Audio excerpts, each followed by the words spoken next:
New টাউনে সোনা ব্যবসায়ী খুনে অভিযুক্ত রাজগঞ্জের বিডিও, তার বিরুদ্ধে পরিবারও অভিযোগ তুলেছে। আর রাজগঞ্জের বিডিওর বিরুদ্ধে এবার কড়া পুলিশ। নিউ টাউনের সোনা ব্যবসায়ী খুনে অভিযুক্ত বিডিও আগাম জামিন নাকচ করতে ফের কোর্টে আর্জির ভাবনা। আরো ডিটেইল জানাতে পারবে অনুপ, রয়েছে আমার সঙ্গে। অনুপ, কি সিদ্ধান্ত নিল বিধাননগর পুলিশ? এবার কতটা কড়া পদক্ষেপ নেওয়া হবে? স্বর্ণবাসী খুনের ঘটনা, সেই খুনের ঘটনা ভিডিও প্রশান্ত বর্মনের জামিন নাকচের জন্য কিন্তু আরো কড়া মনোভাব বিধাননগর পুলিশের। বারাসাত আদালতের কিন্তু তার জামিন পেয়েছিলেন ভিডিও প্রশান্ত বর্মন, এবং বারাসাত আদালতের ভিডিও প্রশান্ত বর্মন যে নথি পেশ করেছিলেন সেই ঘটনায় কিন্তু একটি গেস্ট হাউসের নথি পেশ করেছেন, এবং সেখানে তিনি ছিলেন বলে সেই রাতে এমনটা স্পষ্ট করছেন। পুলিশের পক্ষ থেকে খতিয়ে দেখা হচ্ছে, এমনটাই সূত্রপাত খবর। সেই নথিও কিন্তু জাল করা হয়েছিল। ইতিমধ্যে পুলিশের পক্ষ থেকে সেই গেস্ট হাউস কর্তৃপক্ষ মালিকের সঙ্গে যোগাযোগ করা হয়েছে, কথাবার্তা বলা হচ্ছে বলে জানতে পারা যাচ্ছে। এমনকি সেই নথি পুলিশের পক্ষ থেকে ফরেন্সিকে পাঠানো হচ্ছে। প্রাথমিক রিপোর্ট কিন্তু ইতিমধ্যে উঠে আসছে, সেই রিপোর্টও কিন্তু জাল করা হয়েছিল। এই নিয়ে কিন্তু বিধাননগর পুলিশের উচ্চ পর্যায়ে একটি বৈঠক হয়। এবারে ভিডিওর বিরুদ্ধে কিন্তু একেবারে জামিন নাকচের জন্য আরো কড়া পদক্ষেপ নিতে হচ্ছে বিধাননগর পুলিশ। কারণ এই গোটা ঘটনায় এমনিতেই পুলিশের ভাবমূর্তি নষ্ট হচ্ছে, এবং সেখান থেকেই শিক্ষা নিয়ে কিন্তু এই কড়া মনোভাব এমনটা মনে করা হচ্ছে। এবং আগামী সপ্তাহে কিন্তু একেবারে জামিনের বিরোধিতা করে আদালতের দ্বারস্থ হতে চলেছে বিধাননগর পুলিশ, এমনটাই সত্যমাত্র খবর। আর এই যে রাজগঞ্জের বিডিওর কথা বলা হচ্ছে, সোনা ব্যবসায়ী খুনে যে অভিযুক্ত, বুধবার বারাসাত আদালতে কি হলো? প্রশান্ত বর্মনের আগাম জামিন মঞ্জুর হলো। শনিবার বিধাননগর এসিজেএম কোর্টে আগাম জামিন কার্যকর। আত্মসমর্পণ করে বিডিওর দাবাং মেজাজ দেখুন।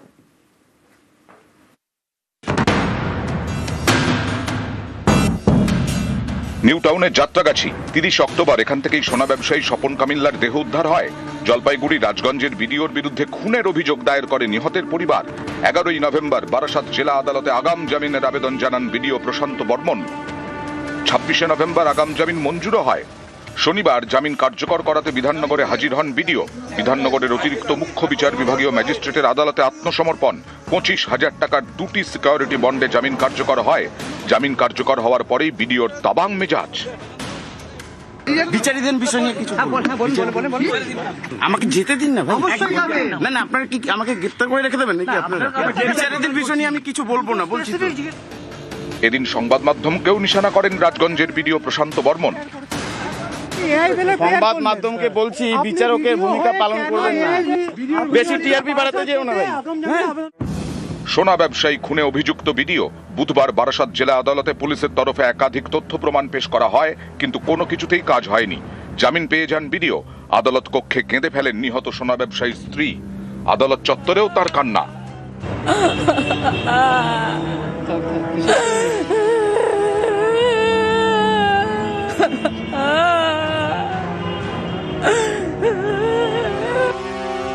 শনিবার বিডিওর আগাম জামিন কার্যকর। আগের দিন অর্থাৎ শুক্রবার সোনা ব্যবসায়ী খুনের অভিযোগে অসম থেকে আরো একজন গ্রেপ্তার। বিধাননগর গোয়েন্দা শাখার জালে বিডিও ঘনিষ্ঠ গোবিন্দ সরকার।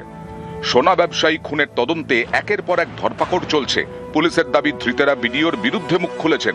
এখানেই অনেকের প্রশ্ন, বিডিওর বিরুদ্ধে এত অভিযোগ, এত তথ্য প্রমাণ, তারপরেও বিডিও কিভাবে আগাম জামিন পান? বহুত প্রবলশালী, বহুত টাকা পয়সা তার কাছে আছে, তাই জন্য আমাকে একটু চাই না। আমার গরিব মানুষ, আমার স্বামীকে মেরে ফেলো, আমি কি করে বাঁচবো, কি করে রাখবো? তাকে কোনো শাস্তি নাই তার। ওকে প্রশান্ত বর্মনই মর্ডার করেছেন, সে নিজেই মর্ডার করেছেন, কিন্তু যে মর্ডার করছেন সে ফাঁকা। আমি চাইছি সে প্রশান্ত বর্মনকে অ্যারেস্ট করুন। বিচারিদের বিষয় নিয়ে কিছু আমাকে যেতে দিন না ভাই। না না, আপনারা কি আমাকে গ্রেফতার করে রেখে দেবেন নাকি? আপনারা বিচারিদের বিষয় নিয়ে আমি কিছু বলবো না বলছি। নিউজ 18 বাংলা।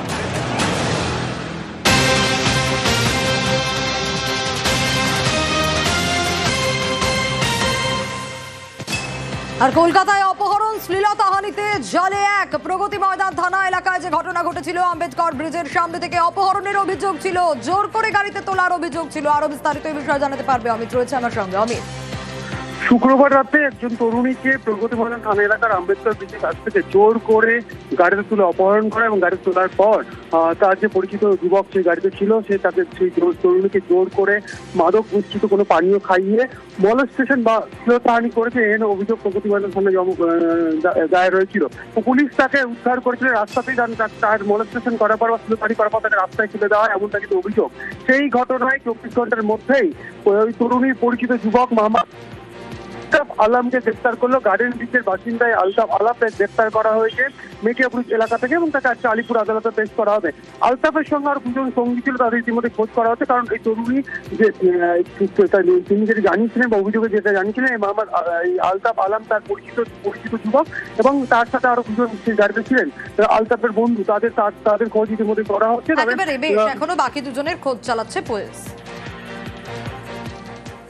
ওটাতে কেস হয়েছে, অ্যারেস্ট হয়েছে, ইনভেস্টিগেশন ইনিশিয়াল স্টেজে আছে, আমরা ডিটেলসে বলবো না, কিন্তু অ্যাকিউজড আইডেন্টিফাইড অ্যান্ড অ্যারেস্ট।